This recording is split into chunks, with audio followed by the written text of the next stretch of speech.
In 16 democratic nations around the world, casting a ballot is compulsory. If you do not vote, you might face fines, jail time, or other penalties.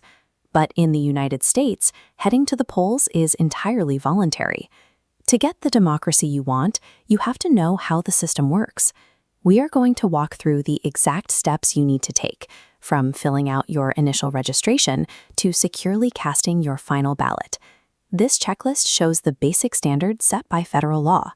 To begin, you must be a U.S. citizen, at least 18 years old, and a resident of your state for a certain period of time. Meeting those legal requirements just gets you to the starting line. Actively navigating the process is the only way to gain a voice in your government's laws and the quality of life in your community. Step 1 is registration. You cannot vote unless you enroll with your local government first. This practice became common in the late 1800s to stop rampant voter fraud. At the time, the phrase "vote early and often" was a reality. One man in Denver even confessed to voting 125 times in a single day in 1900. Today, the process is much more accessible.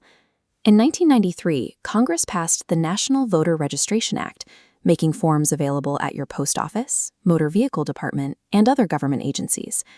Depending on your state, you can also complete the form online or mail it directly to your Board of Elections.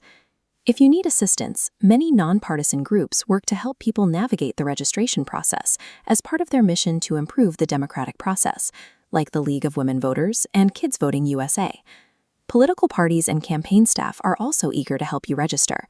They frequently target specific communities and demographic groups that historically support their candidates. Cautionary: check your local deadlines carefully. Most states require you to register 15 to 30 days before an election. However, 9 states and the District of Columbia offer Election Day registration, a policy that studies show reliably increases voter turnout. Clearing that deadline is the crucial first step. It is the barrier that officially transforms a resident into a verified participant on the voter rolls. Now that you are registered, step 2 is preparing to vote. You will likely face a variety of policy questions and administrative choices alongside the list of competing candidates. Look at this breakdown of a typical ballot. You will likely face direct choices regarding specific laws. Your ballot may contain referendums or initiatives that propose new policies, or a recall, which is a procedure to remove an elected official from office by popular vote. These questions can seem like minor technical changes, but they often represent major local decisions, such as adjusting county tax rates or deciding whether students at state colleges can receive in-state tuition.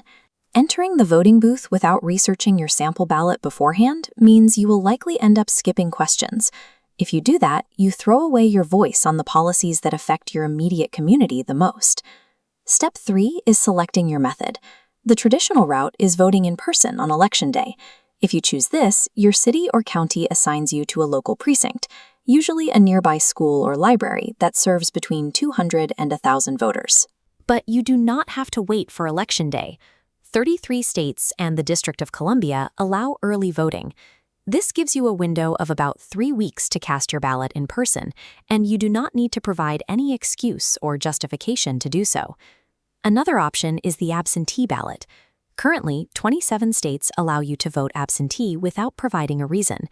In other states, you must provide a specific justification, like being hospitalized, observing a religious holiday, or being stationed out of town for military service. To vote absentee, you request a ballot from your Board of Elections. Once it arrives, you fill it out at home according to the specific rules of your state and return it, usually by mail, before Election Day. Preemptively choosing the right voting method ensures that a sudden illness, a heavy work schedule, or travel plans cannot keep a prepared voter from casting their ballot. Step 4 takes place at the polls. As you approach the building, you may see campaign workers outside, but state laws heavily restrict any political electioneering near the actual entrance. Inside, your first stop is the registration table. An election official will ask your name, find it on the official list, and in some states ask for identification.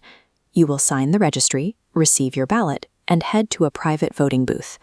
It is highly important to strictly follow the mechanical instructions for your ballot. For decades, many systems used punch cards.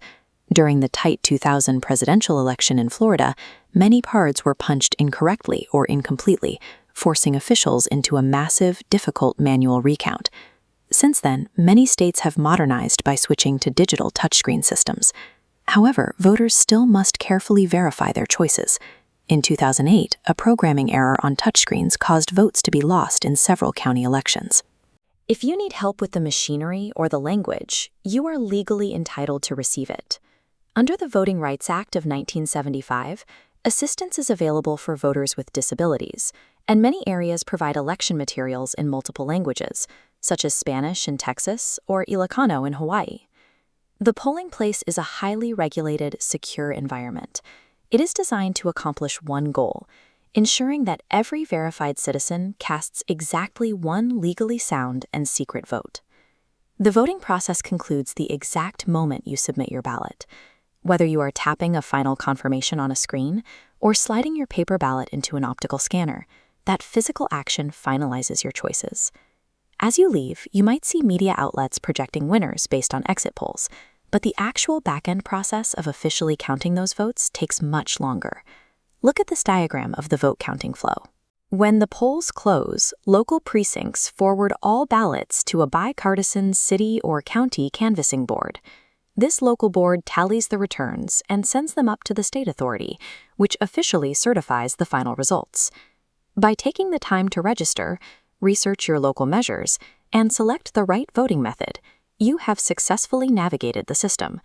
Your private choice is now compiled and converted into certified institutional power.